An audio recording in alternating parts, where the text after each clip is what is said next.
maybe. All right, ladies and gentlemen, here we go. We have a special episode tonight here on Bleacher Talk Live, here on the Facebook page of Bleacher Talk Cebu. If you recall, we were here just last Saturday, and as Attorney Jinqo told me over text, and we talked about bubble boxing then, and we're back. This is a special episode. This was not planned, but because of the latest turn of events, we obviously have to talk about the shutting down of Ala Boxing. The biggest news of yesterday, Ala Boxing has decided to hang up its gloves for good. They have released all their boxers. They will be releasing all their equipment. And, starting tomorrow, I guess, there will be no more Ala Boxing. So once again, mayong gabi kaninyong tanan. My name is Rico Navarro, and together with us, another round with our guests here. First of all, John Magat. John, your first words first tonight. Thank you for coming too. Yeah, hi. Well, obviously we're all affected because, or otherwise, we would not be airing this right now. Yes, it was a big shock. It's like, to tell you honestly, it's like there's denial, and then there's acceptance, and like it's like something died. Like a special someone died. Honestly, it's like you know how it is when you have your favorite rock star, and all of a sudden he dies, and this rock star is not in his twilight years. You think that this rock star will be good for another 10 or 15 more years, and they're supposed to be fade away. But this is quite sudden. I saw the letter. My first reaction was, "Is this fake news? Is this a hoax?" And then I went through the Facebook again and refused to believe. Then finally, I saw the Allah logo, and I said, "Yes, this is it. This is true."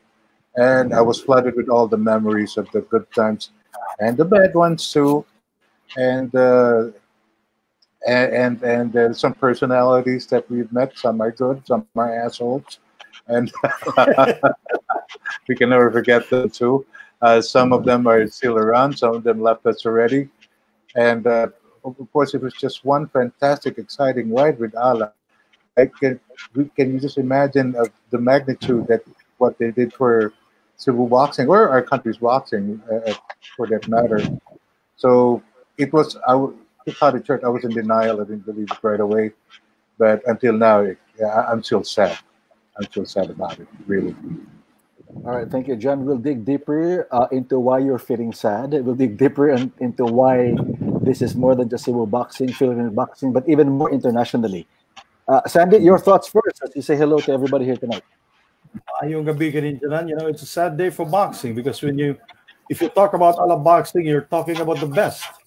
You're talking about the quality from the program, from the flow of it, and to the fight itself. Allah himself is a stickler for details. He put a premium on it. And so when I joined Allah during the later part, I can personally say I learned a lot from it. Especially when other promoters would invite me and they don't have any program flow, I can always use what I learned from the flow of the program from start to finish, I can say. From introducing the first bout onto the main event. Magamit yun yung disiplinado, Patarik, I can tell you that.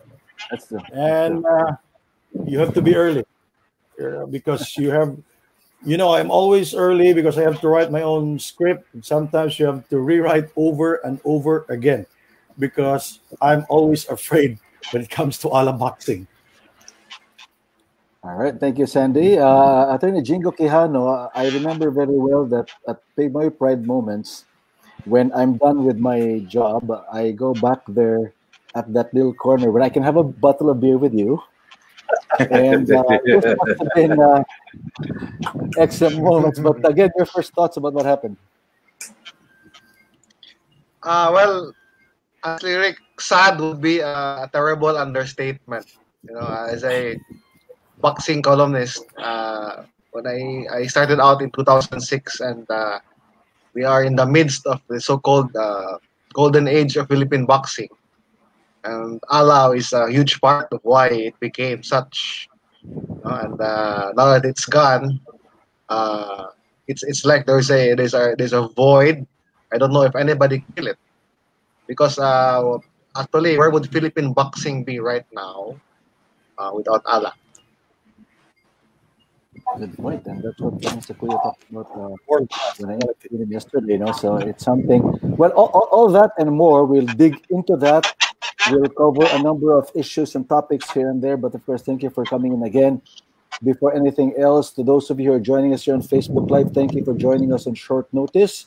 If you have comments, reactions, thoughts, please drop them at the comment section of the show right near over the Bleacher Talk Cebu Facebook page. And before anything else, of course, I have to show off my Aladdin shirt. All right. Yeah, I used to have one of those. Did you? It didn't outgrow you. Did it outgrow you? It outgrew you. No, but this is a classic. Remember, this is a shirt. By the way, did you know that the BTC gym used to be called the Fight Club? That was the Right. first name of the BTC Yes, gym. yes. But eventually, Yes. they switched it up to the Ala Boxing Gym. But this one is circa the Fight Club. So when I even sent this to Sir Ala himself, Sir Tony Aldeguer, and he said that is a classic thing. Please, I said I will never lose it. I'll hold on to it. This will be a must. This will be How a old is classic. that shirt? Oh boy, good. This is a circa 2005 or 6. Pipaka sila ga, no? Oh, So did you really train there, Rick? yes, I Sa did. BTC? Did you really box there? I started out the training at BTC. In fact, I remember before I asked permission when the BTC gym wasn't there. I asked permission if I could train at the Ala gym. But Sir Tony, of course, politely told me that I'm here to take care of the kids. And I don't have room and time. But don't worry, in due time, we're planning to set up a gym. And that was the BTC gym. And this is the shirts we got. And so to all of you who have Ala gym shirts right now, hold on to those. No, there's going to be pieces.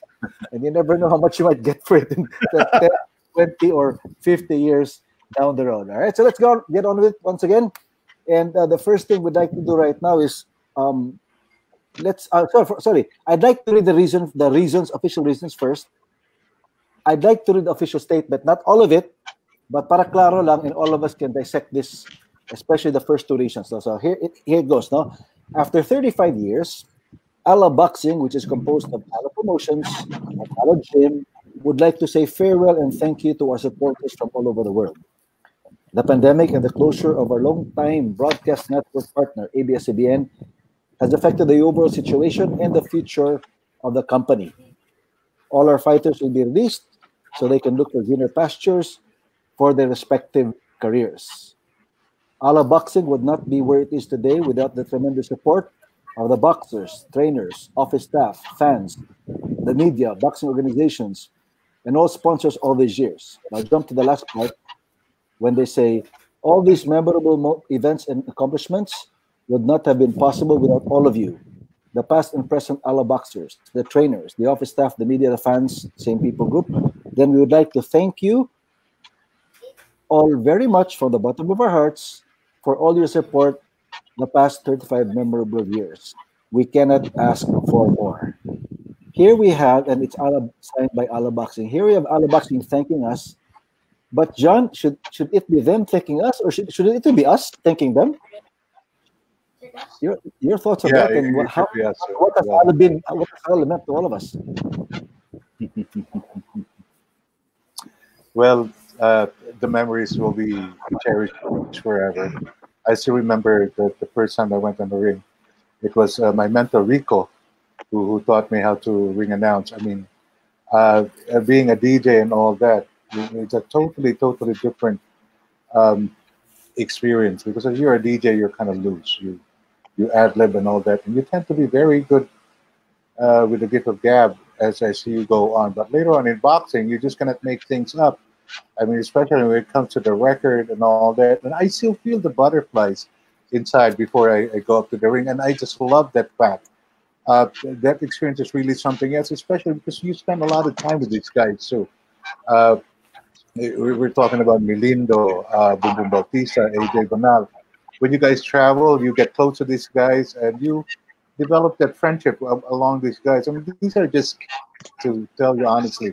And what do kids have in their mind? Well, they're just basically older children, to put it that way. In their mentality, they're just kids can kick your ass from here to hell. So very trained people, very disciplined.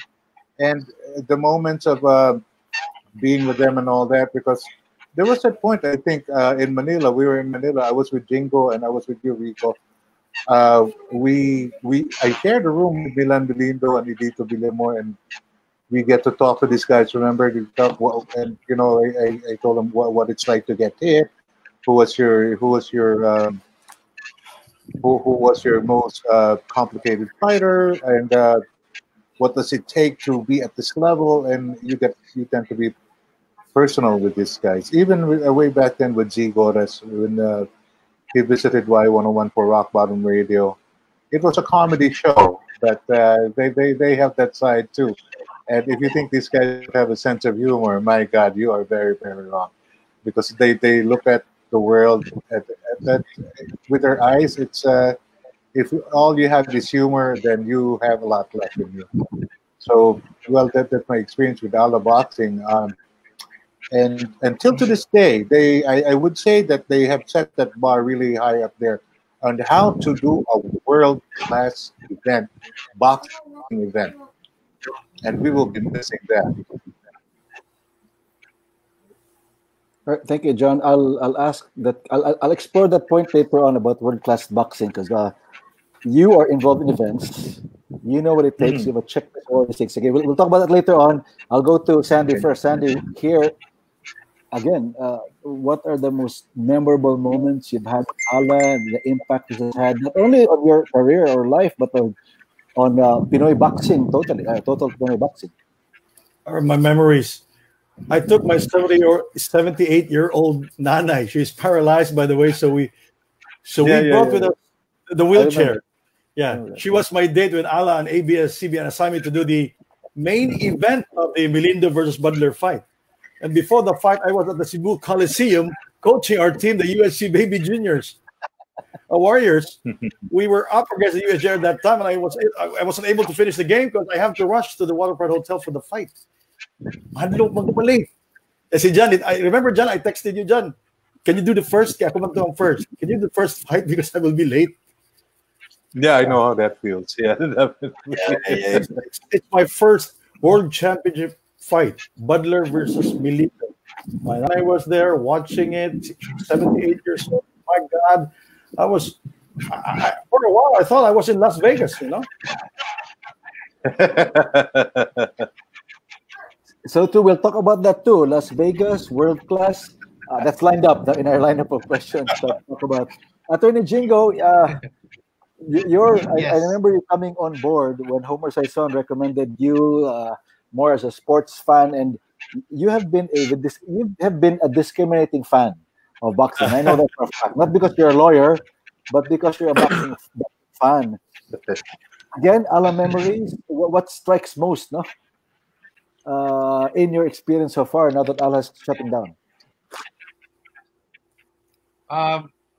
My best memory probably would be my first column. I remember it very well. It was called An Invitation. And after that, a few weeks later, I would get to meet man himself, Antonio Lopez Aldiger, who commended me for my piece. Told me that he was surprised that I was already writing a boxing column. I was very happy that I wrote the column. So for me, as a newbie columnist, wala ko naglakaw ato sa kuan ba, up in the clouds ba, getting a compliment from the man himself. And through the years, of course, I became a fixture sa mga fights. For me, my best fight na ko that really stands out was the Gores Montal fight. I think it was in 2007. I was also I was there at ringside sa Cebu City Sports Complex. What do you call that? Yeah, Cebu City Sports Center. Abiliana ba? Yes. Sports Center. Yeah. Because remember that they were able to bring Montiel in. And at that time, remember in 2007, if you were just a boxing fan, you would read about Montiel, Barrera, Morales, the magazines, but Mexican Warrior. And yeah, di ka katuo at he actually came to Cebu. Montiel was a stud, He was a world-class fighter. and it was like a dream come true that we will be able to bring Montiel here. And see, Goras gave a good account of himself. I really thought I had Goras winning by a split decision there. But it was a very good fight. And I think that's one of the hallmarks that really put Ala on the map.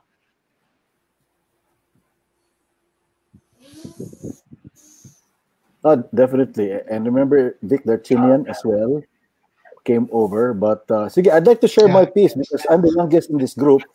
So I can, because I will go back all the way to, well, 1985 was when the Ala Boxing Gym was founded. Okay, but that was more of the amateur ranks. That's where the likes of Edito Villamor, Jerry Peñalosa, Edmond Villamor, and company. Andy Tabanas, Joma Gamboa, Noel Tonyakaw. Amateur pa sila ato, and their trainer was Jun Ablaca, Juanito. Ablaca was actually a trainer. Now, they turned pro in 1988, 89 thereabouts, and made their professional debuts in 1989. And I was texting Sir Tony Aldegui. I was saying him, pardon my bias.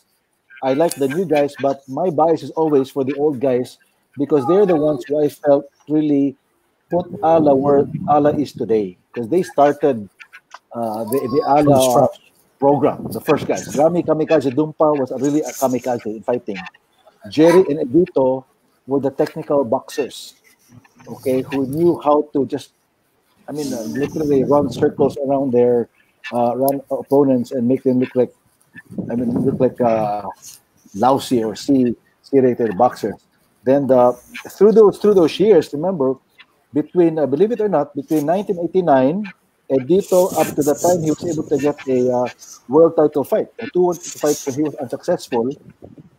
Then the other guys came over. No, you talk about again Joe Magomboa, Jerry Peñalosa, June Goras also came on board. Noel Puñaco came on board between 89 to 95 at the time. So that's what I remember most, and those were fun times because these were the pre-Pinoy Pride days. So everything was back to basics, but it was also fun. And I understand that that's every promotion. I'm not sure if Ala made money out of it, but that was out of pure love for boxing that he put up this promotion. That's something that, again, we will never forget now. Let's talk about I have to go back to the question here, the reasons of pandemic and ABS-CBN. John, I'd like to throw this question at you. When a broadcast partner is cited as one of the reasons, what is the role of a broadcast partner? Because again, many people don't seem to understand the whole thing. What is the value of a broadcast partner to a boxing promotion? Well, it's like this. When you go outside your window in the morning and you see your neighbors fight, right? I mean, one of your neighbors gets pissed off and the other guy gets pissed off for some reason or the other. Maybe a car parked in the wrong spot and these guys will fight, right? Now you, as a witness, you're a spectator, and we have to admit, we love this shit. We love this. Of course, I'm gonna watch it. I love conflict. I mean, there's good violence in there. This guy raises his voice and all that, and they go at it, and and before you know it, escalates to a fist fight, and then they throw their fists at each other, and all that, and you don't pick your sides, and all this and all that, and at the end of the day, they would probably sue each other or be friends. But the point here is that you, as a spectator, you're witnessing a fight between amateurs. Okay, Ala boxing is all about professional fighters. You watch your neighbors fight as amateurs, and you enjoy the heck out of it, and it will make you smile, of course. Now, where does the promotional outfit comes in? Where does the media come in? All right, if the media is there and your neighbors will be fighting, that now is a national event. If somebody will just come up with a camera and presses the button called live, and then that would be broadcast all over the Philippines. So it will be an issue, and it will be a hot topic while your neighbors are fighting. We all love a good fight, and then there's so much people watching this fight. Your neighbors are fighting, and the quantity of the ice multiplies to thousands, I mean hundreds, and then thousands, and then millions. And then the big corporations would look at this. What is everybody watching at? What's all this attention? And then that's where you make the money, because you'd like to promote your improve your manhood type of pill.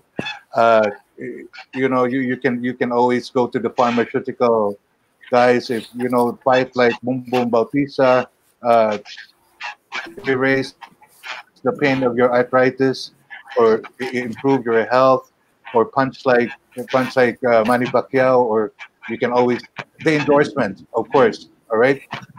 You take the media partner away. Who do you think is going to broadcast that? Where would the advertisers put their products? Where is the premium for every 30-second break and between fights? And then, if you are a promotional boxing company without a media partner, it's like being in a marriage, an imaginary marriage. That, okay, it's like you being single, and it's like you pretending to be married, going home because somebody might get pissed off, and when you get home, no one's even there for dinner. So that's the missing point. It has to be a partnership. You have to have exposure in your partner, or otherwise, I mean, if can you imagine if Muhammad Ali wasn't exposed by the media and the TVs and all the endorsements, where would he be right now? We will not know that name. We will not know names like Everlast, which are good boxing equipment. We will not know Nike as good boxing shoes. We will not know all these things. So that's how imperative a media partner is. Without media partner, there is no such thing as a universal exposure, international exposure. So there you go. A media outfit can make your neighbors more popular than you are. Sorry.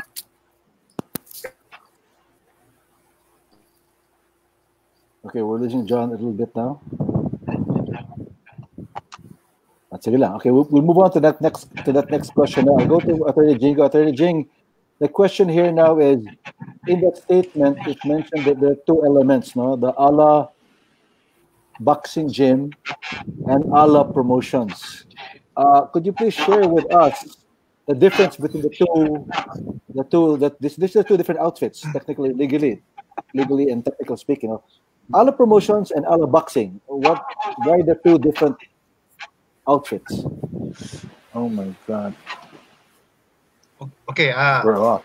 just basic equation lang for the casual boxing fan. As a promotional unit, ALA can promote set up fights between fighters of different stables. So, but the ALA also has its own stable of boxers. That's ALA boxing. Okay, so it can promote a fight between its own stable against facing another fighter. So ALA is wearing two different hats here. Okay? He can wear the ALA promotions wears the hat of the promoter, and ALA boxing is manages its own stable of boxers. That's basically the distinction. It's a very elementary distinction. Now, Rick, go back to your question earlier on the pandemic, no? And how it has affected, how it has resulted in this situation now. Remember that the world has changed. We live in the digital age. Everything you do now, everything you say, is amplified. It's on the big screen. If you do not have a broadcast partner, you're like a boxer fighting on one leg. But also, you have to consider that even pre-pandemic, the fights were also getting fewer and far between. Remember? When was the last Pinoy Pride we had? Sandi will Ormoc. reply to that. Last year. Ormoc, yeah, I have the ID here. August 17. With Ma'am Richard Ben Gomez. came prepared. Yeah. Ormoc City Superdome. Yeah. There it is. So don't lose that. Don't lose that. So for me, Yeah. for me, the pandemic is just the death blow, if you will. Prior to that, I think there were already some issues. But of course, I am not privy to that. Only Allah Promotions can answer that. But to my mind, some of it has got to do with the stable of fighters were getting thinner, and that's a factor. I remember what I said about boxing being a superstar-driven sport. So you have to have a lot of stars. So you can put people in their seats. So that was an issue that was not addressed by Allah.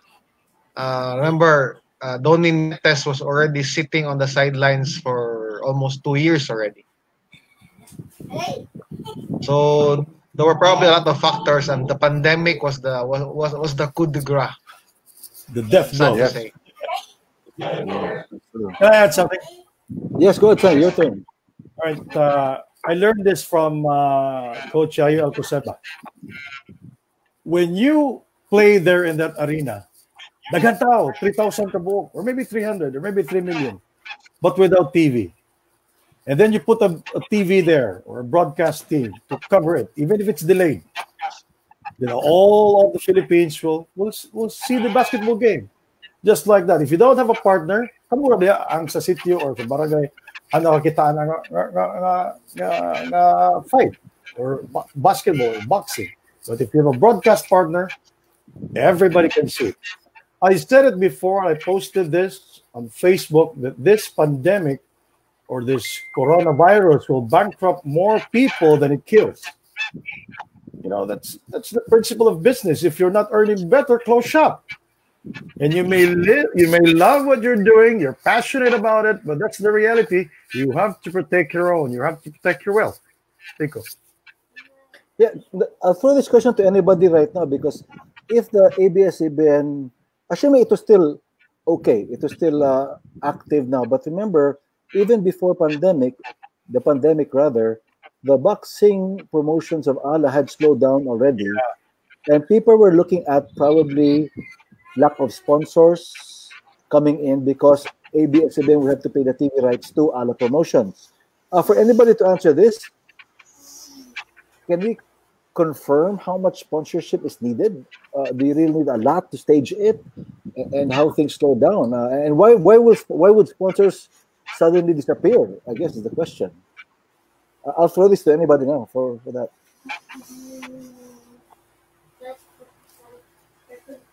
For what I know, Rick, I think ABS-CBN repackaged its because they had this Studio 23. I think the ABS-CBN Sports channel. Connection. So that's where yes, and that's where they broadcasted the Allah fights, and then I think they repackaged it, and then they went on a different direction. That's what I know. Yeah. So it might not have been something that's wrong on the side of Allah. It's probably because ABS-CBN is a huge conglomerate. There are corporate decisions to be made. So it might have been a consequence of ABS-CBN's corporate decision. Yes. Well, as Jinqo said earlier, that it's a star-driven sport. Maybe they're running out of stars. Okay, before we proceed to the next questions, I'd like to say hello to those who are watching us now. Gray McKinnon, before you go to bed in Australia, he says that Allah Boxing had a top group of coaches. Will they be picked up by other stables in Cebu? I asked Sir Allah this actually last night, and he said many of them are actually going to put up their own backyard gyms, and but we don't know if they will be picked up by the other stables. But for sure, the Edito Villamor, Edmond, and I think Michael Domingo will put up backyard gyms. In fact, I found out last night also is that the funny thing is that this is typically Sir Ala for us. No, he is not going to sell the equipment because the first thing you do is, diba? Ito yung baligya, kasi sabi naman ta, what he is doing, he is going to give all his equipment to his trainers and former boxers who want to set up their shops. Wow, So that's good. that's a priority. Because I was about to say that I told him, sir, if you're going to start selling equipment, I will line up. I want to buy memorabilia. And I said, no, sorry, Rico, but we're not selling. We're giving away all of that, no, to the trainers and ex-boxers. This is a shout out to Raul Alvarez, a good friend from Bukidnon, who's also in Ateneo de Manila right now. Ala is an icon for sports, for boxing. That's true. Raul, ang iyong gibutang diya, sports pag not even boxing. Ala as an icon for sports. Raul Alvarez of Ateneo de Manila Junior High School. Thank you, Coach Raul. Then we have Arnie Nahera here. Yeah, I agree with you, John. One of the intangibles Ala gave to boxing, specifically to boxing, was to let us all experience how world-class boxing event is supposed to be held. I'm also fortunate to experience firsthand some world-class boxing events in other places abroad. And this, I say, Ala's Pinoy Pride series is at par to any of them. Okay, I will stop here and ask John. We always talk about world-class. This is world-class, and we've all experienced it. Can you give us, all three of you, I'll ask you, what exactly are you talking about when you say world class? What do people look for when you say world class? I'll ask all of that. John first, please. Well, factor number one is the production, because you cannot have world class without those people behind production. These are the people that you don't see when a world class event is happening. It's like putting up a concert without the lights, and imagine watching a Kiss concert. You guys are familiar with the Kiss rock group, right? It's like watching these guys doing a concert without the pyrotechnics, specific lights on different songs, and all this stuff. These are the cameramen. These are even the round girls are part of it. Of course, the commentators, the announcers, the officials, and of course the audience. World class meaning to say it's that there is a protocol when it comes to something like this. You just can't go in there with your pajamas and get a VIP seat, even if you have a ticket. That's a world class thing, because they don't care who you are. If you don't have a ticket, you're not going in. You're not.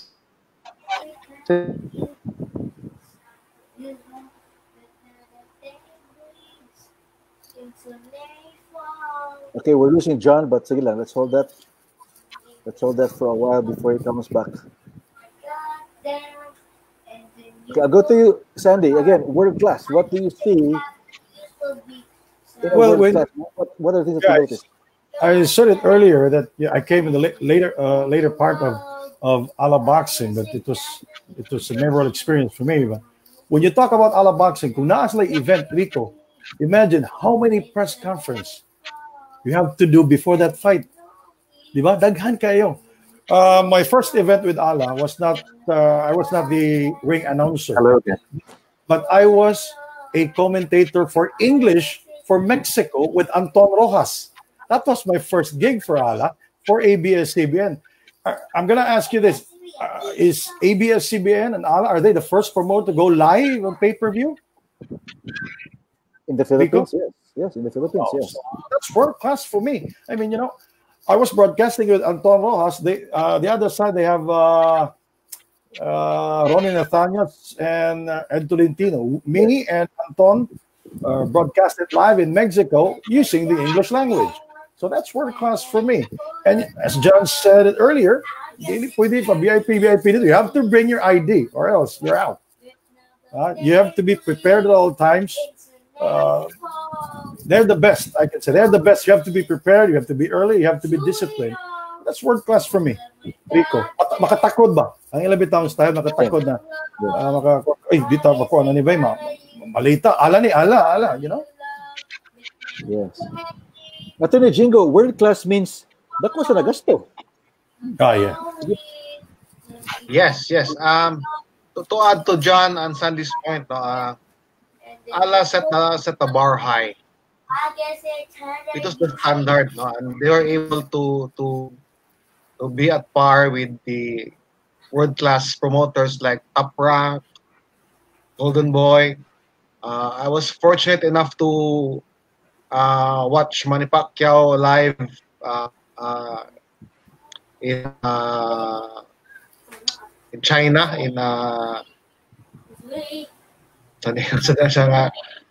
against so to yung kontra sa China sa Macau si Kuan. Matisi, I think. No, it was Rios. Yes. Yeah. And, No. and also I was also able to watch Hopkins in LA, and also even though in UK I was also able to observe a World Boxing Series fight.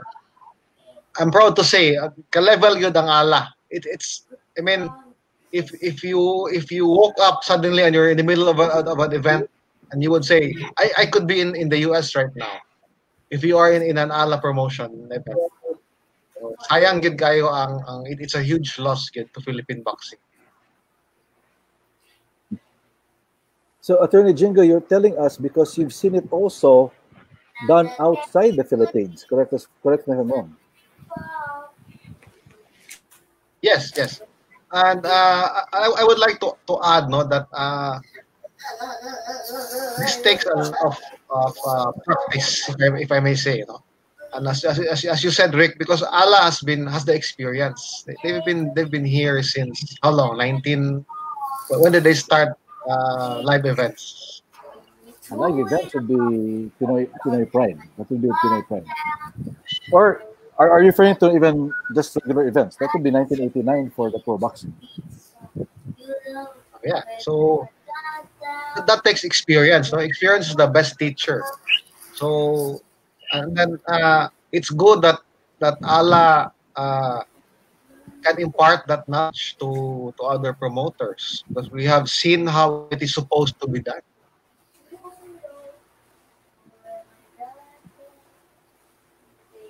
The tournament forecast, I agree with all of you. Let me add into that.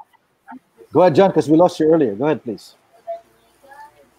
Yeah, Go, John. one thing I noticed about the Allah people, they have very dynamic people behind them. The executives, Yeah.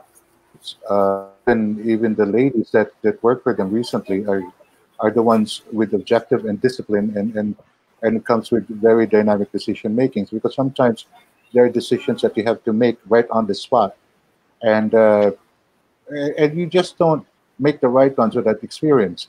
Okay, from Pinoy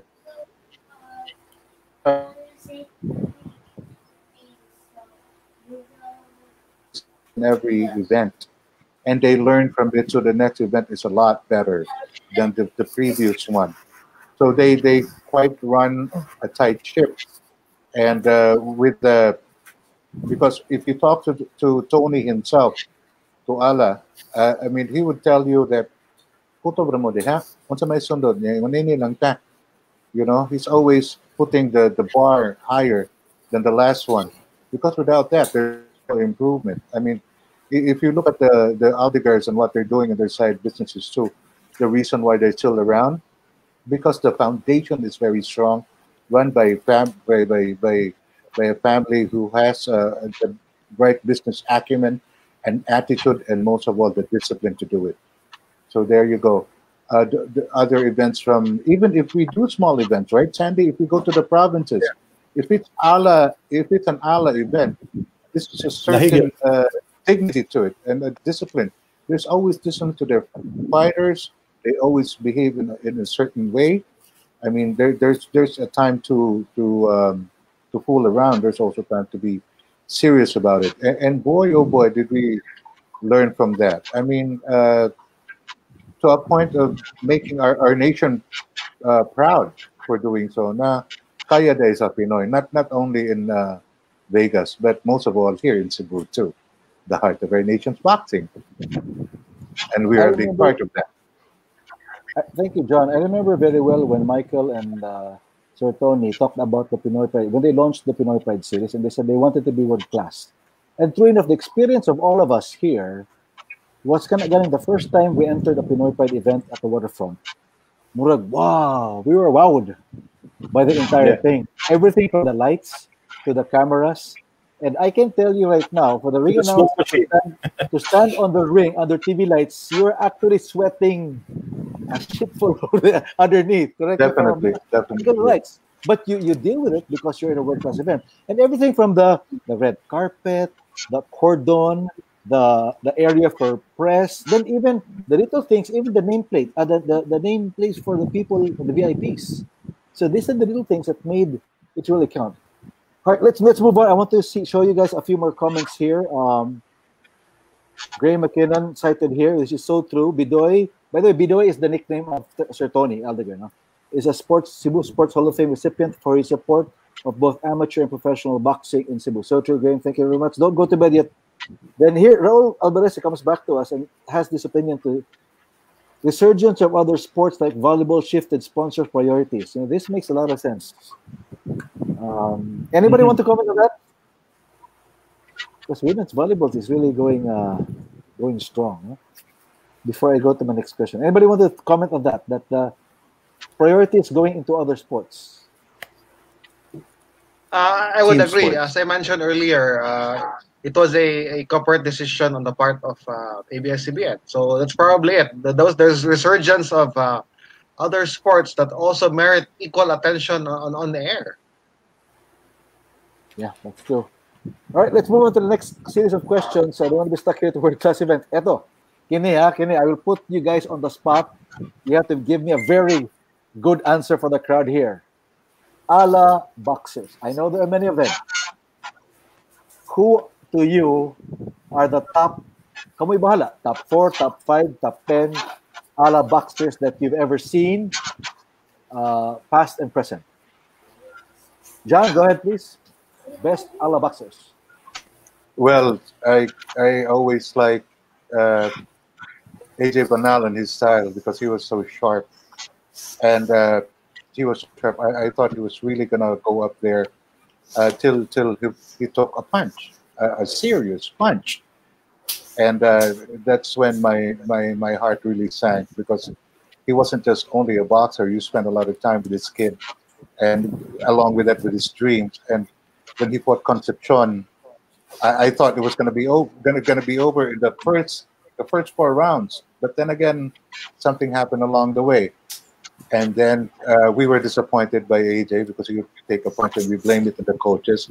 And the next time that happened was when Rico, Jinqo, and we were together in Manila in MOA, right, with the Sorting You fight.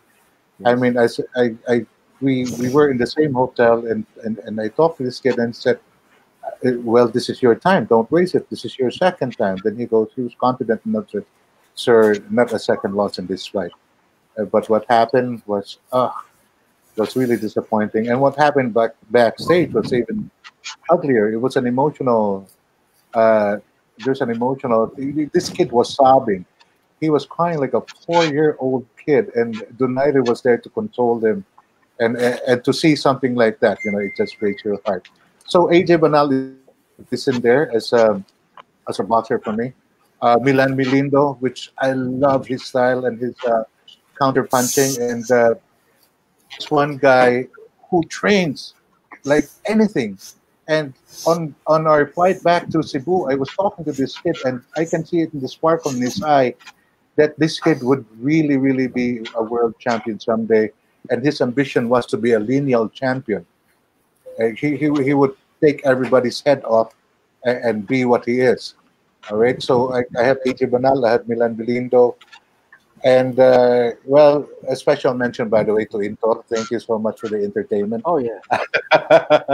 Intor was always the humorous side of Ala boxing. I mean, Wala- wala- hey, face it, guys. He was there for entertainment, and And hey, we were there to laugh at Intor, and he was definitely one of the coolest guys, I think, when it comes to Ala events. Win or lose, you laugh, you get entertained, you go home lighthearted, forget about your problems for a couple of hours, and that's it. That's Intor. But that's just a special mention. Of course, I would definitely go for the guy who's doing really good. The obvious choice is Nietes. That's my top three right there. Sandy, top boxers in Ala. Well, I came in late, so Magsayo, Magsayo. I saw his fight. I was there doing the main event. Magsayo versus Diaz. He's a good fighter. He's a good boxer. Magsayo versus Hayashi. That was in Bohol, no? Ligon sa getong hapunan niya. Unahon lang ka ba? Taghaman fans ning hapon diri kontra Magsayo. Saba kay ba? Remember that, John? Yes, yes. You know why? Because there are a lot of foreigners or Japanese there in Bohol. Gidaan nila tanan dito. But Magsayo, he was able to defeat the Japanese guy, pero bunog sa guy si Magsayo sa. Dili sa daling you know, I can see a bright future for the guy. And of course, Inui was there. Inui's brother was there, remember? Inui, the Japanese boxer. The brother was there. Pareham silang matatanan gud, limot na ko. Inui was there.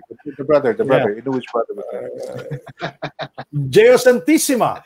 Yeah. I covered his fights. He's a good fighter. He's full of heart. He's a disciplined fighter, and he has good attitude. And of course, the one and only Donnie Nietes. I interviewed him so many times already in my radio program before.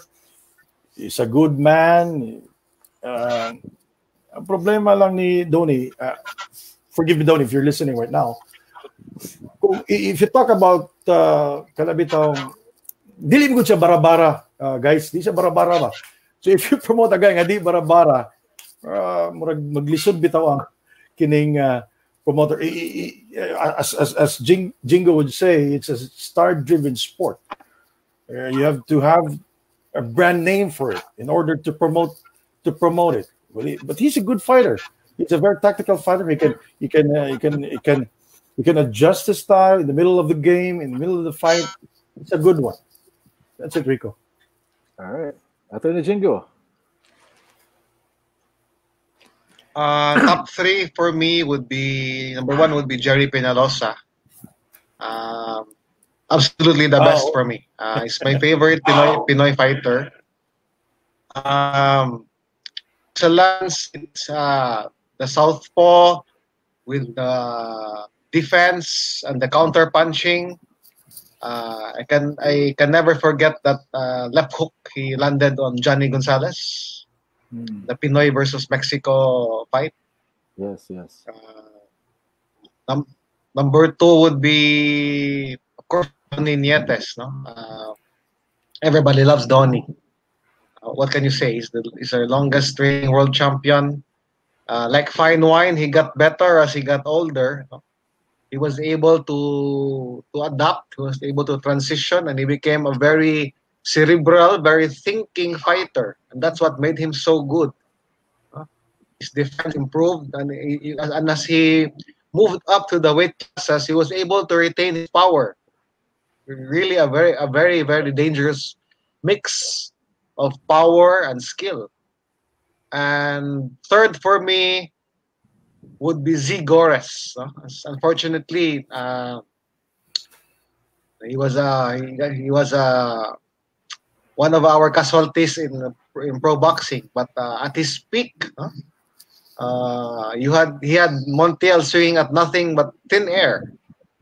Even Darchinian was befuddled. So that would be my top three for Ala fighters. How about you, Rick? Well, sige. I was about to show that. I was about to show that. No, I cannot have a top three, but I'll just mention at random. But yes, Jerry Peñalosa, he has to be there. I'd like to share lang trivia about why Jerry did not end up with Ala. Okay, I think what I'm sorry, but I'm the young. Like I said, I'm the youngest guy here. I have to explain what happened between 1989 and around 1994, 95. that was when the group of Edito Villamor, Jerry Peñalosa, John Magamboa, Noel Toñaco and company were fighting. Okay? Then would you believe it or not, and that's why it's important to mention it here because this could happen later on. Ala took a break from professional boxing. So I don't know if Sandi was born at this time already, but Ala actually stopped promoting professional boxing. My guesstimate is 94, 95, or after the unsuccessful bids for the world title of Edito, Ala Villamor, and Tabanas and company, and even Joe Magambo to that extent. Now, so what happened to the boxers? Okay, Jerry Peñalosa had to get a manager. Waki Sulub came in. Joe Magamboa went out with Joe Quijano. Okay, then remember Terry Carter was coming in already. That's when you had the Noel Toñaco and that group. So this is when people started to pick it up, and this is when, remember, the Golden Boys stepped in. Who were they? Randy Svico, Malcolm Toñaco, and Rev Santillan. They were called the Golden Boys because of their gold medal performances for the Ala Gym in the amateur ranks. Moto siya. Problema lang, when they turned pro, wala sila manager because Ala himself said, I will not promote professional sports, alala ko sa amateur. And that's why technically, Bong Santillan, Randy Svico, and Malcolm Toñaco are Ala fighters as amateur, but not as professional. So that's a hard part. I would venture there. I would put there Jerry Peñalosa. I don't know why Attorney Jinga, but to me, the Southpaws. Jerry Peñalosa, Butsoy Gores, and even Malcolm Toñaco, Paranako. I mean, assuming I consider Malcolm an Ala boy, but he was as an amateur, so that's where it comes in. Then, of course, Donnie Nietes, because of the fact that he was a world champion. That's top 4 right there. For Dagan, honorable mention. Actually, I was also... Go ahead. Was also considering Malcolm because he's a world champion also. But I was also like you. I was unsure if we can officially label him an actor. Well, you can because at 9 years old. Yeah, at 9 years old, he actually joined the Ala Gym when he joined Noel Toñaco, and they were actually staying at the quarters already. So Malcolm at 9 years old was technically part of the Ala family until, of course, when he was born. John, you were saying something, please. Yeah, can I throw a question just for fun? Go. Who do you think is the most overrated boxer in Ala? Attorney Jing, ikaw na. Most overrated boxer. For me, overrated would have to be Ray Boom Boom Bautista. When you say overrated, you have to compare the attention given to him and his performance. Remember that Boom Boom became the team captain of the Philippine boxing team when we went against Mexico. Over Jerry Peñalosa. Okay. Yeah. So you cannot get more overrated than that. And he was knocked out in first round by Daniel Ponce de Leon. That in itself speaks volumes of who is the most overrated. I'm not saying he was not a good fighter, but when you say overrated, you have to compare your performance and your billing and your rating. You know that. Yes, okay, there was a time that... So, John, sorry, I have to stop you here for a while because Donnie Nietes has a reply. Right. Yeah, he's in. Yeah. Donnie Nietes, Moni yung top 3. Just read it right. I mean, Edito Ala Villamor, Z Gores, and number 3 was si Donnie sa iyang. I mean, that's how humble Donnie is. Yes. Very good. Very good. Don, kumusta ka riya? Hi, Donnie. Shout out also to Arnie. Pares tang top 3 Arnie Ironwood. Okay, John, you're saying Hello, something. Donnie. Hello, Donnie. I hope you make it on MP or Omega Stable. And I hope you fight soon. John, you were saying something? You're about to say something? Yeah, going back to Boom Bautista, Boom Boom was such a great marketing boxer. Lako, yawag style, isol kayo, and all that. And then there were a lot of talks about him making it all the way to the world, and almost every Cebuano that not the really hardcore boxing people, they were idolizing this guy, and but then again, us as aficionados, we know what is within his heart. But Boom Boom was a good marketing tool, especially when it comes to the press cons that we have. And when he faces a Mexican, he would tell it to his face, "I don't even like Mexican food. I'm gonna let my fish do the talking and all that." And Boom Boom was really, he was a guest in my show for so many times, and he would go there like a real warrior and have fun with us. And he was like, "I'm just gonna take this ride for whatever it takes me," until the day came that he had to hang it up. So I'm just glad he's healthy. That's all. That's good. Okay, I'd like to show some comments here. Arnie Nehara top 3, Donnie, Jerry, and Z Gores. That's Arnie. Yes. No Scott arguments there. Pilgrim, Dale here. Top 5 din siya. Donnie, Milan, Albert Pagara, Mark Magsayo, and KJ Kataraha. Okay, we should ask Atty. Jing, Albert Pagara, overrated? Yes or no? Not as much as as Ray Boom Boom, because he hasn't been promoted as much as Boom Boom. But I will have to say something about Boom Boom. As overrated as he is, no, his body punching was underrated. He was a very, very good body puncher. Sayang lang to, but he did not quite put himself into it. Had he opted to go for a body attack like Ricky Hatton, I think he would have been more successful. That's just my opinion. Okay, all right. John Donnie Denanietes has a reply. Agad lang ko sa panahon, sir, regarding Yes. Alright. Nag-uwan na ba panahon ron doon? Nag-uwan. Hindi ka kanawa. Kada on air na to ba yung uwan man pirmi? That's I my mean, day. Was running hard. to the Laker fans out there who commented that they lost today, I actually told them, Agoy. chill lang mo diha. Chill lang mo diha, Atty. Jing. The Lakers also got the news about ala boxing mo tong bati lang duwa ganiya. Okay, so okay lang. Chill. They will mabalik ko na sa Bucks. Thank you very much for staying with us, guys. Kasi KCP had I think had 0 out of 7 or 0 out of 5 from 3, so he must really be depressed about ala boxing's closure. Yes, mo siguro na. Then mabawi na ugma. I mean the day after tomorrow day. All right. Now we have to ask this important question, okay? What's next for the ala boxers, and what would you like to see happen? Can they join other stables? What are the options? News came out earlier on Spin.ph about Donnie Nieses and Sean Gibbons. Again, what's next, and what would you like to see, John, for the boxers?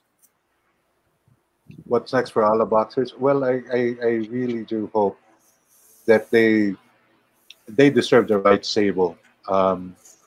To say the least, no. I mean, have you seen this guy's work? That's a ala commitment right there. Tapulan gani ka. If you're just a lazy ass boxer, you will not make it in ala.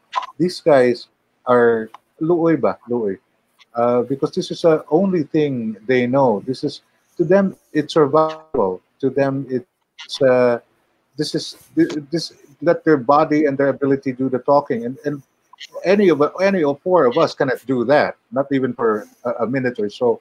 And I really hope that these guys would end up in the right respective stable, where you can, a stable that can provide opportunities that you deserve, opportunities chances that you would take.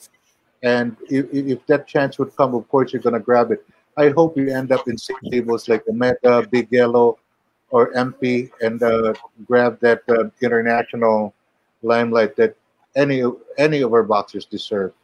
Because right out there, I mean, as long as you keep on punching, you're going to land a big one that will make the stars shine on you. And that's the beauty of these guys. And they certainly know how to do it. So keep hope alive. And Donnie, if you're listening to us right now, you certainly have our support, and we'd love to see you fight again and be at the right stable. Mayon in conditioning si Donnie. I don't think that will be an issue. He can get back to shape in a matter of 2 to 3 weeks and 1 month later on. Sandy, what would you like to see for the boxers of Allah? Especially katong mga napay daghang batan diha. Okay, Rick, how many boxing promoters here in the Philippines? There are so many. There are a lot of promising boxers at the other's table. And I'd like to see them there. There are so many good promoters out there who are have a good working relationship with some TV networks. So it's time for them to move on. They have to cross the bridge now. Before ganit, magpapamagaling ng uban sana, di ba? Manglayat, over the bakod. Karon it's time for them to live and go on and find some greener pasture. It does not end here. It does not end this pandemic. The future is so very bright for them. So all they have to do is to grab that opportunity. They have to continue fighting. I like the way you say appeal over the bakod, but did you know that there are many stories as well? And you hear the boxers of Allah James saying this, over the bakod sila. Malayat sila yo para masibat. Literally. They can always go. They said the story. Is it verbally or on paper again? I release sila, Rick? No, they will release. They will release the free agents with no strings attached. Because yesterday I read a news report with regard to ganing ipabid out nila nga paliton ang contract iana, but no. I'll say no. You don't have to buy the contract. I am not selling the boxers contracts. Free agent tanan. That's good to know. That's how Allah is. In the same way that he actually advised us that the equipment, he's not selling it because he's passing it on to his trainers and former Allah boxers who want to go into boxing. And that's very Allah. I mean, he's not going to sell his stuff. So there will be no fighting about contracts here. Well, no longer. Yeah. What ma-renew, and then you can go on. Yeah. Or Attorney Jinqo, before I ask you that question, what would you like to see happen to the next boxers? Contract-wise, when you say out, you're out? Or do you need any paperwork for that? Or I'll have to ask the lawyer about that. Well, a contract can be terminated mutually. So if both parties agree, like Allah and then the fighter himself, then no problem. To answer your question, Rick, it would be a fighter-to-fighter basis, no, case to case. It depends on the fighter. If you're young, of course, you can always you can reinvent your career under a different promoter. The beauty of boxing right now is that the Filipino boxer is not anymore. The Filipino boxer is now world class, and thanks in part to boxing also. The world has taken notice of Filipino fighters. So come on, don't give up. If you are a good fighter, like John said, keep punching, practice your craft, get in shape. It's at the end of the road for you. Sayang kayo if you give up. There are other promoters there, not only local. The world is a smaller place now. Like I said, it's a digital age. Get a YouTube channel, whatever. Get everybody's attention. You broadcast your training, your sparring, do something. And for Donnie, I think I speak in behalf of the others. We really want to see you fight soon. You're still in your prime. Sayang imong prime, Don. Attorney Jing, I'll put you there because Arlene ahead has a question. Which among the current crop of Allah boxers you think will make it the biggest? I suppose not counted si Donnie Nieves ani or apil siya current mangyapon na siya.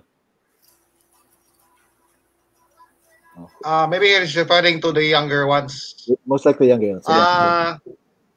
Quick one lang. I think The youngest lang nila nga mga they still have to make it. So it's too early to tell. Jo would be a bright prospect. Isog man ni siya. He has punching power. He has stamina. Also Melvin Jerusalem. Yes. I like his attitude. Those for me, the two fighters that catch my eye. Okay, which leads me to this question. I don't know, John, if you can answer this. A young diamond in the rough like KJ Kataraha, because he's very young. Because kini mo good make or break ba? What options are there for him? Because he's probably one of the youngest. I mean, he's even younger than the Melvin Jerusalems and Jason Tisba. Not in terms of age, but in terms of boxing progress, because he finished college and all that. That's true. That's interesting. What can you? AJ is a very talented boxer. A bit of rough, of course, and we still have to see AJ get hit. I mean, that's when you change your perspective on a skilled boxer. I don't care how skilled you are, but the moment of truth will come out when a boxer gets hit, especially in the chin, and you will be judged on how you will be judged and be scrutinized on how you deal when you get into that situation. For Kataraha, I hope he goes to a stable that will give him, like I said, that will give him a fair chance to show his stuff. KJ would probably end up, if he would just be what he wants to be and keeps on improving, he has a very good chance of going all the way to the top. Personally, this is just my opinion. I'd like to see KJ be part of the Omega stable, because KJ is a very clannish guy. He loves his family. Remember when we went to his hometown, Sandi? Yeah, his family was there. He was the idol. He was like, and he was even inviting us to say, "Ato ta sa amo, kauntag kaning tinuwang manok," and all that. At 1 o'clock in the morning. Yes, he loves Cebu. So if you take that boy out of Cebu, I wouldn't know how he would take it. But the way I see it, his heart is in Cebu. So I hope he'll join one of our stables here, either Omega or Big Yellow. Don't take him out of Cebu yet, because there's a lot of things that he can improve on, especially when his defense.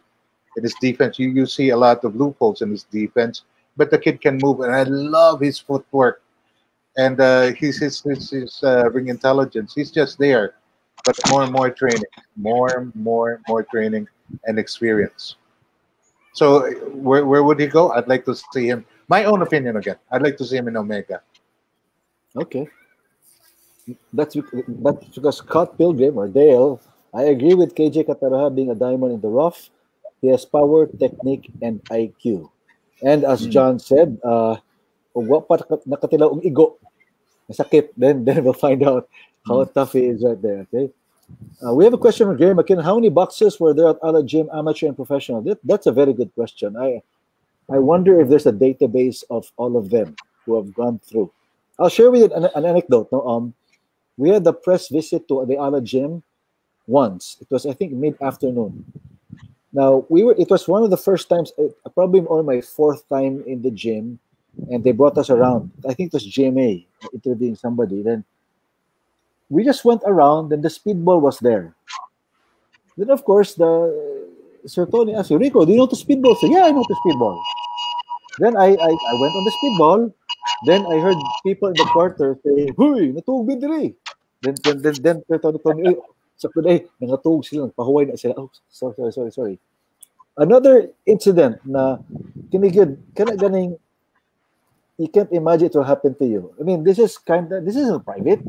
You go to the CR, ganing mo ato ka CR, mangihi ka, ang tapat nimo sinonito donaire. And at that time, of course, what do you do? Okay, padayon kag-ihi o Jun, what do you do? This is something that those moments, but so I'll ask you now, what are your favorite moments in Ala? whether it be meeting Donaire in the CR or waking them up while doing the speedball and all that. Can you share with us those slight moments with the Allah? Anybody, please? Anybody? There's this moment in my show. It's a comedy show, and Z Goddess was fighting a black guy, and one of my characters in my show is saying, I think he was fighting an African. I mean, this African was really dark. He was like Wesley Snipes. That's how dark he was, and out of the blue, Iron Man just asked him, "Og mag-run out sa waterfront mo, so call pa kaniya."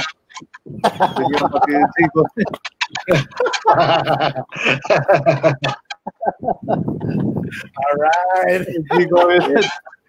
Hindi ko said, I'll throw a body shot kay mungisi ka na, diha na ko makitaan siya. So, that really cracked me up. Also, the one in Araneta Coliseum, Rico, well, for me, I'm a DJ, so this is special. And I wouldn't have been there without Ala Promotions. I was sitting on the chair in the dressing room, and one of the custodians came up and said, "Wow, a lot of people came into this dressing room." I said, "Where was Sting sitting?" And he pointed at my seat where I was sitting, and he was like, "There, sir, nandyan sa nakaupo, looking at the mirror just like you are." And that really just floored me. I was like, "Oh, wow. It has nothing to do with boxing." And one thing about Araneta Coliseum, when you announce in there, you can say to yourself that this is the place where Ali fought Fraser, and that streamer is still there. And I was so happy to see that. And at that moment, it's like, and I'm glad Rico was there too. And I wish Sandi was there. But that turned out to be a really good fight for Don Inietes and the rest of the Ala guys. So that's a special moment for me. John, could you move around, please? I think I see that seat behind you. Move around. The seat of Sting, I think you took it to your house, right? Did you steal it from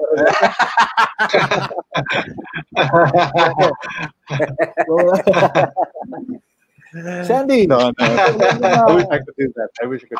Yeah. Sandi, your light moments. Light, binuang, kabuang, gusto ba diha? Kinsa may unang cover sa Pinoy Pride? Was it Ronnie Nathaniels? Most likely, yeah. Either her, that or No. It was not ABS-CBN before, right? The Pinoy Pride was ABS all the way now. But before that, it was main event. They had TV5. Well, the old TV5. Ronnie Nathaniels used to hire me as his co-anchor. Okay. Go. That was the main event with Jojo Labella as the producer and Don Capitpuyan as the director. Yes. I think that would be IBC 13 or something like that. The Viva main event. Viva main event. I was his co-anchor that time, and before the show. Before the main event. Yes. Yan ang pasagda dito. You talk there, bahala ka pa-practice din ba yun. Dili pa man main event. Kato pa mga first fight, second fight, third fight, fourth fight. Ako raw siya magstorya taon. Rookie mo ko, rookie. Siya, paso-paso. Sige lang pa nga saba sa mga tao dito. Sige pa nga. Sige pa. Well, I'm not gonna mention names, no, but there was this announcer there. Nasipyat siya pag-announce sa pangan. It's a fighter. And then he suddenly rushed to me and, "Who's that guy?" That's the other guy. That's the other boxer. That's not the guy. Did you get him? No. I'm new here. I'm a rookie here. I'm sorry for that. Mara ako na inumduman sa kang nag-cover ko. It's not that if it was not Pinoy Pride, but that was an ala event when Ronnie Nathaniels covered it, and maybe he mentored me for like 3 to 4 fights. Before main event, paso lang siya. And when he recognizes something, he asked me what that. He has this term. Di ba pwede isulti sa Facebook, no?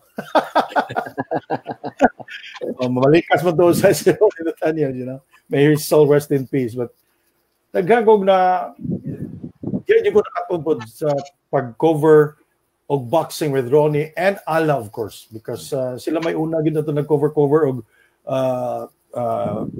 boxing.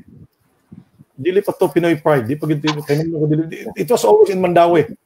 It was always in Mandawi Sports Complex with Jojo Labella as producer, Don Kapinpuyan as director. Nalayo pa kami dito sa stage. We can do everything what we want to do. We can do it there. Wala may magtanaw na mo because we are far away from the ring.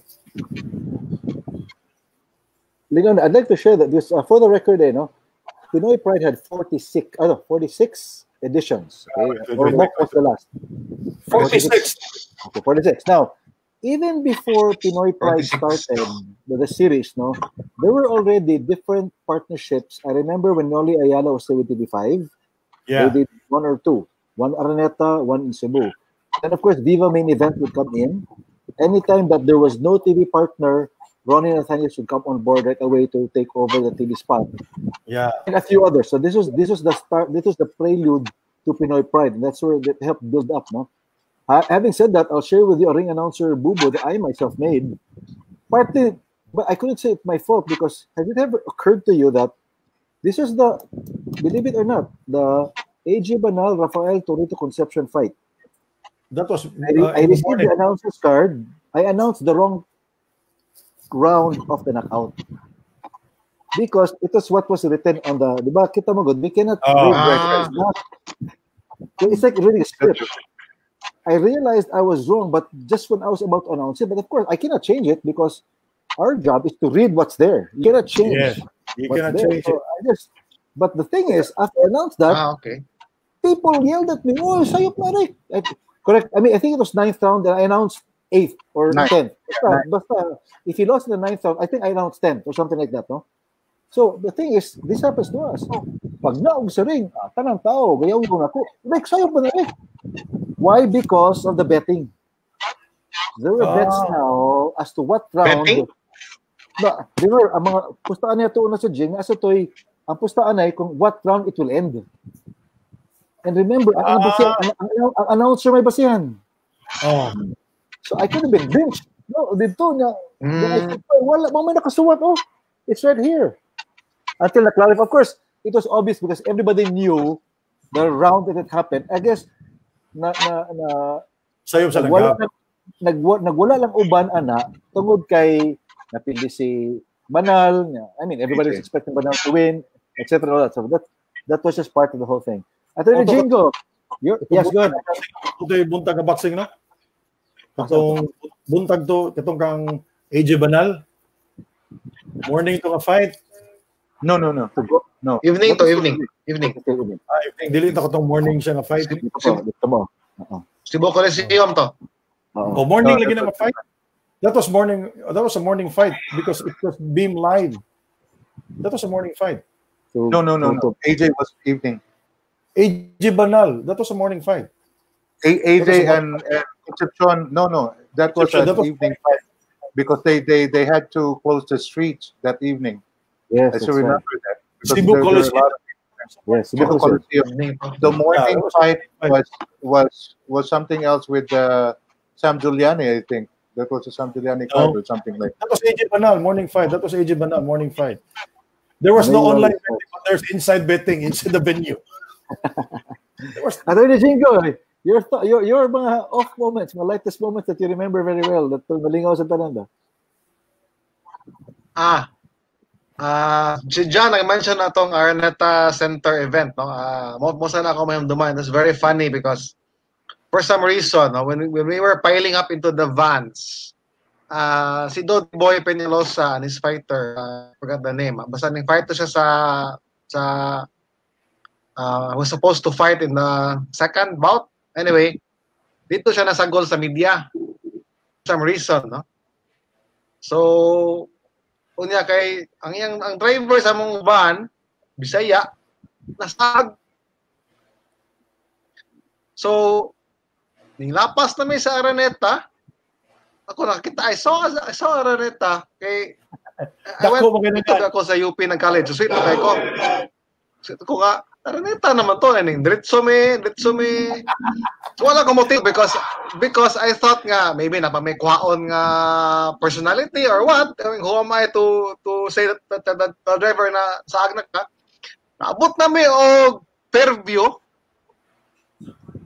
And then that's when the driver confessed nga wasa kibawa sa aran. Pagkasukuan ni Dodi Boy. Tuyok. Syagit na siya. Wa ka kibawa sa aranita bay. Gawa sa kunay. Amo na ginago. Bay. At garba nag-job. Inko gidaban lang to snatcher sa kulon pangagraba. So, ang driver, namuti ang driver. Wala gan magtingog. So, tuyok yun may. Yeah, go, Pilas Manila. If you miss your turn, layo na kay kagtuyokan. Naga. So, yeah, tuyok may. Balik may sa Buendia. And then, tuyok may balik. So, ano ito ka, ang katong fighter ni Dodi Boy, naka-fight siya after the main event. So, that was some After. aligring ito. I can never forget that. The travails of covering. Boxing pit. Lingaw kayo ba? That's good because that would be like nahita mo na swing bout na lang siya. But that's why Fairview, Attorney Jig, is also called Fairview. Diba? Correct. Layo ng Fairview. You're also a UP guy, Rick, so you would know. It's true. Yes. Now, watching from Macau is Randy Estremo. Shout out niya kay mga international na nato mga bisito. Randy Macau noon. Randy Estremo is watching from Macau. Wait, international football referee niya sa Macau. He comes home every year and he was part of that M. Dulier national champion football team in 1988. Una si Gray McKinnon, nasa na si Randy. Di ginamawa diha. Alright. It's pala yung mga lingo-lingo diya. But I remember what the boxing, just like any sports event, mapalaro, Olympics, is always a great way to bond with colleagues, whether they media or the boxers themselves. And I remember every time we make trips to Manila, we bond with the boxers and the media. At one point in time, in 2014, I can't forget that because that was a Palarong Pambansa in Laguna, wherein the entire media of Cebu was in Palaro or at the Pinoy Pride at the time. And it turned out na kami tanan, you know how it is with Palaro. That showed how ALA organized events. The journalists from Cebu who were going home had nowhere to sleep, padong uli. So what they did, nananghit ang Sir ALA and silang editor at the time, he said, "Oy." So they all slept in our room. So the 2 rooms for the 3 or 4 for media, napuno ubang media, including those from the Palaro. Pero lingaw to, okay, of course, we had a few battles here and there and all that, and the rest is history. So mga lingaw-lingaw di, no? Anyway, right now, I mean, guys, sus, tanawa, 1 minute and 20 seconds on our clock right now. Yung murag dali, nilabayar ng panahon, no? But, time flies. Time flies, you know, grabe, no? But basically, we'd like to wrap things up, but, well, it's sad news. ALA Promotions and ALA Boxing is shutting down. They're hanging up the gloves. But there's one more question. I'd like to raise the question of Dale. Okay? Ako pa itawag balik ka because narabot sa taas. I'll flash it now. This is for everybody before we go home and call it a night. So there's no chance for ALA Promotions and ALA Boxing Gym to reopen once the pandemic is over. What if another TV network is willing to revive the Pinoy Pride series? Who would like to answer this? Because, wow. I think the Pinoy Pride series is patented already. Nobody can use it anymore. Possible, yes. I'm not Even sure if it's not, even if it's not patented. I would like to add that there would be an issue on proprietary rights there. So unless ALA would be willing to give it up. Even if there's none, if you are the promoter, I think you will not use that name. Okay? In the first place, that's not yours. It's not yours. So you have to find your own name. So muna pangutan na bito ganina, Rick, nga, what if mauman ng pandemic? Will they get back to promoting again? What if after 2023, 2022, what if another administration will step in and will give the franchise back to ABS-CBN? Will they going to be back again? Good. That's interesting. Yeah. Only Allah can answer that probably. But for me, Yeah. as you mentioned, Rick, they are ordering away the equipment. That's basically he's telling you that he's hanging up It's the over. gloves. Yeah, I it's think over. it's from the movie Godfather when Michael Corleone said, "It's time for me to retire." Hey, could it be Yeah. possible? All good things must come to an end, no? Mona tong gisulti katong the last time nga you retire while you are still on top. John, you were saying something. Sorry. Good one. What if Good somebody one, is crazy enough to come up with an enormous amount of money for an ala promotions buyout? I mean, the equipment can be purchased. I mean, after the pandemic, if a crazy boxing outfit will come up with a ridiculous amount of money and buy out the ala promotions and all the gym and all that, of course, it is just wishful thinking, okay? But when money talks, we all know what happens. So it's a far cry from doing it. But even though if you're selling your equipment, but if there's a ridiculous amount of money being offered on the table just to reopen again and with new blood and you don't have to do anything, just sit there and get our royalties and we'll take care of it. It's like owning a Jollibee franchise. So I don't know. That could still be possible, right? There's one That- question here, Rick. Definitely, somebody can offer to buy the ala name. Yeah, other name. Pinoy Buy Pride. the ala name. It's like a franchise thing, no? And it could be the ala name, the Pinoy Pride series. Then royalties will just be paid to the franchisee, or that Right. could be ala promotions. And like you said, that then you take off from there. But the question is, will like Attorney Jinqo said, only Allah would be able to answer that, diba? That's true. All of this is just Interesting, but that's speculation. interesting. In terms of Well, boxing it's promotion, can Allah be replaced? My I don't man, think so. even run. Nobody can ever replace. But not Allah. The one and only. Mura gud nagkanang, as John also, diba, always referred to a marriage ba, no? Let's say, I mean, this is not to put Lahig yung anybody original. down. Lahig yung original. No, well, if for example, and I've heard this from friends. Namatay ang asawa. And some say, lahi good. I mean, you cannot let them do that. So that's the whole thing. All right. Anyway, guys, I think we have to wrap up. It's been an hour and a half of fun talking. To think na impromptu na siya, ha? This is a last minute thing, and we just said, John said we have to do a part 2 right away as soon as possible. So we found the time to get together the day Yeah. after it was announced. No? The day after our debut. Yeah, so it's all over the news, Facebook, social media, it's all there. But ako, final words na. Let me get your final words before we call it a night. John, you go first, please. Well, for Allah Promotions, thank you so much for the memory. Thank you so much for the shared passion. And thank you so much for teaching Cebu and the world that a simple city like Cebu can do it the world-class way. Thank you, Allah, so much. Thank you very, very much for the experience as well. Sandy? Well, this is the whole of boxing. Jingo said, you said before. Jingo said before the pandemic, groggy na ang boxing, di ba? Pag pandemic, nag-standing 8 count na. Now we just received the death blow, and one boxing promotion just retired. And well, thank you, Allah, for the memories. Thank you very much for the opportunity.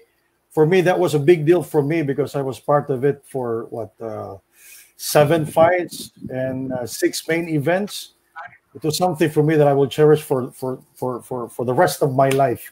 Thank you very much, Ala, for the memories. All right, Attorney Jinqo. Okay, thank you, Ala, because thank you for elevating Philippine boxing.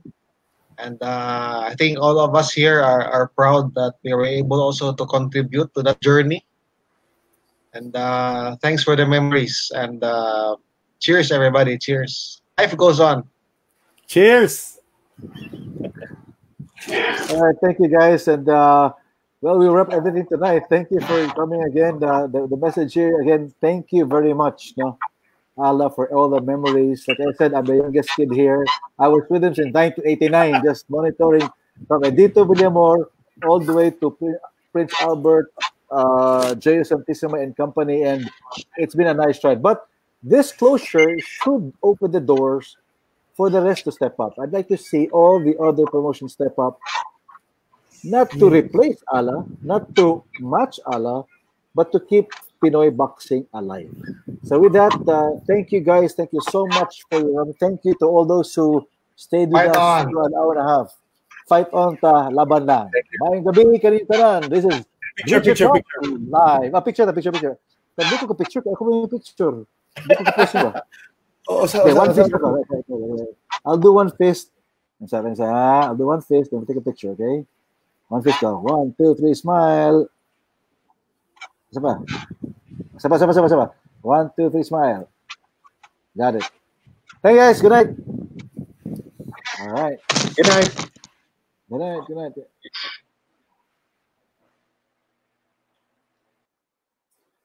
So that's it, folks. Bleacher Talk Live closes this special episode on the closing of Allah Boxing. Once again, this was impromptu. We had to get the group together to talk about the closing of Allah Boxing. So once again, thank you very much to Sir Antonio Lopez Aldeguer, Michael P. Aldeguer, the rest of the Aldeguer family, and the Allah Boxing Promotions, Allah Boxing Gym. Once again, daghang salamat kaninyong tanan. Hinaut untang good. Padayon lang gyapon ang Pinoy Boxing. Good night.